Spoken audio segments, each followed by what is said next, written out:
Bajo la lupa de los auditores fue la Corporación Dominicana de Empresas Eléctricas Estatales, de la cual dijeron no se pudo confirmar los saldos de las cuentas por pagar a los proveedores de energía, cuentas por cobrar a clientes y cuentas por cobrar entre relacionados. Muchos de los datos no estaban, simplemente, y por lo mismo de que es un proceso de orden que hay que ir llevando. Por ejemplo, no había inventarios de activos. Entonces, ese inventario de activos es algo sumamente costoso. Fue fiscalizada la gestión de Celso Marrancini en el año 2010, pero la falta de evidencia de auditoría suficiente y apropiada provocó que la firma de auditores externos se abstuvieran de opinar sobre los estados financieros consolidados de la CDEE, los cuales indican que al 31 de diciembre de 2010 la entidad presenta pérdidas acumuladas por más de 78.000 millones de pesos. Ese es el subsidio. Ese es el subsidio. Si multiplicamos 1.400 millones de dólares cada año y sumamos eso, definitivamente eso es lo que se llega. El ex vicepresidente ejecutivo de la CDEE dice que el hecho de que el auditor no opinara no quiere decir que hay irregularidades. Quiere decir que él no logró obtener toda la información necesaria. Y de hecho, la propia presidenta de la Cámara de Cuentas, doña Liselot Marte de Barrio, ha dicho que no hay nada criminal. También se evidenció una falta de razonabilidad de la proporción de las cuentas por cobrar que corresponden a las subsidiarias Edenorte y Edesur, ascendente a 16.700 millones. Un enorme problema que nosotros encontramos, pero eso es un problema no de ahora. Yo recuerdo en el año de 1996, cuando yo fui presidente del Consejo de Administración de la CDE, había cuentas por cobrar por 10.000 millones. Cuando yo pedí una antigüedad de saldos de las cuentas por cobrar, no existía la indicada antigüedad de saldo.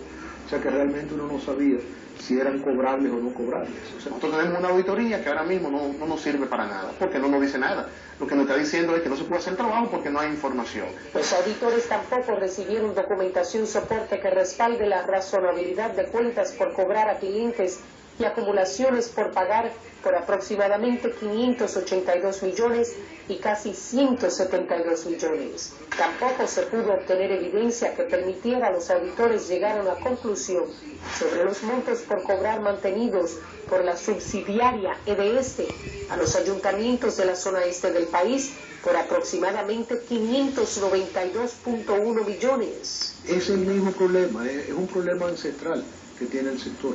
Es un problema que viene de muchísimos años, que hay que seguirlo resolviendo, que no lo resuelve una administración. Si usted tiene una cuenta por cobrar de una empresa donde no hay un control, donde usted puede encontrar un cliente que le llegue una factura por el triple y puede encontrar otro cliente que le llegue la factura por la mitad, ¿quién sabe dónde está el control de la facturación de esa empresa? Producto de la adquisición por parte de la CDEE del 50% de Edesur, Edenorte y Edeeste, esta debió agotar los procedimientos establecidos en las normas internacionales de información financiera y evaluarlo como negocio para determinar su valor real, pero no lo hizo. Esa opinión, el informe de la Cámara de Cuentas, en palabras muy llanas, lo que nos indica que el Estado compró y no sabe lo que compró. No podemos hablar de una reforma del sector eléctrico,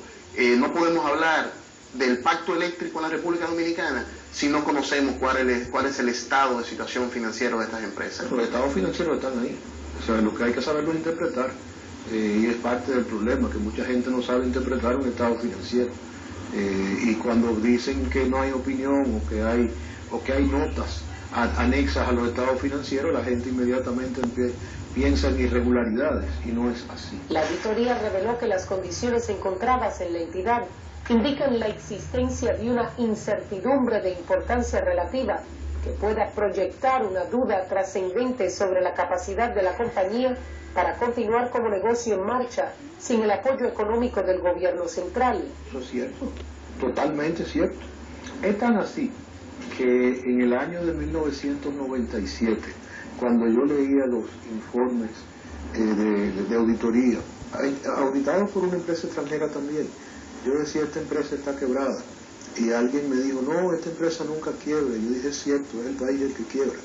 Entonces, definitivamente, si no hay subsidio de parte del gobierno, la sostenibilidad de la empresa es imposible. Marrancini dice, sin ánimo de justificar, aún recuerda lo que encontró en la CDEE cuando llegó en el 2009.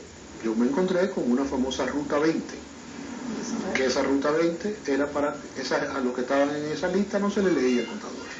Debía haber 200 a 300 mil clientes en la Ruta 20. Bueno, pero solamente en Edesur había 1000 personas con capacidad de variar la base de datos. Asegura bajó ese número de 1000 a 1. Yo te podía poner a vivir, si tú vives en una torre en la Nacauna, yo con el sistema contable te ponía a vivir en el Prat. No me arrepiento de haber servido a mi país, no tengo ambición política de ningún tipo, no quiero ser ni siquiera regidor, sino yo simplemente fui como un ciudadano dispuesto a dar su salud, su tiempo.